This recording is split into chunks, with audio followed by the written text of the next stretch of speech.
Alam mo, alam namin lahat na may alam ka.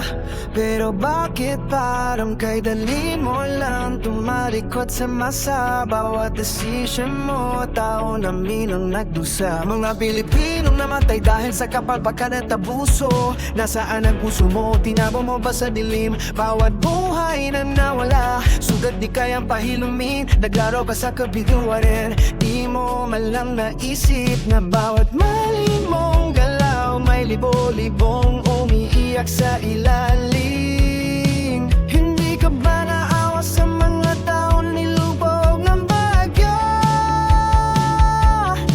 Mga bahay binasag, pangarap tinanggay, pati buhay kinuha nito. Habang sila lumuluhod sa putik, sana man lang tumingin ka.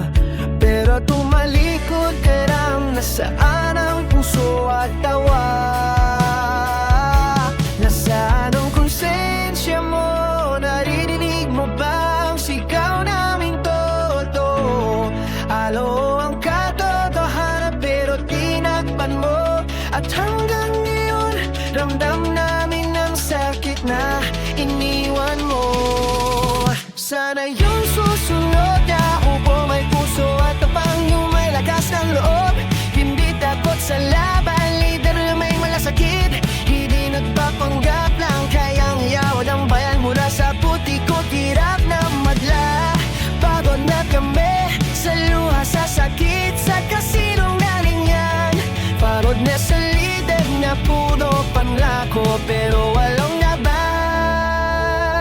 Pinanan mo kaming bumagsak, unti-unting naturo. Wala kang pakialam kahit ang bansa namin nalunod. Inabot ng tubig hanggang bibig ang mga tao sa kalsada. Pero ikaw nasa taas, parang wala kang nakikita.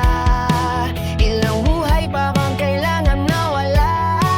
Ilang pangarap pa bang kailangan ay maglaho bigla? Makasak sigaw namin pero bini ka sa daing. Bahal sa kapiliran, feeling mo ikaw ang hari ng ring.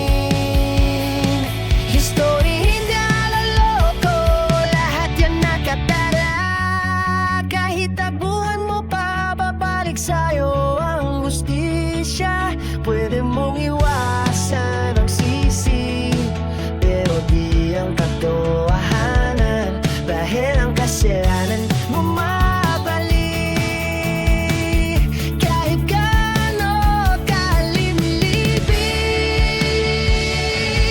Sana yung susunod na upo may puso at tapang yung may lakas ng loob. Hindi takot sa laban, leader na may masakit.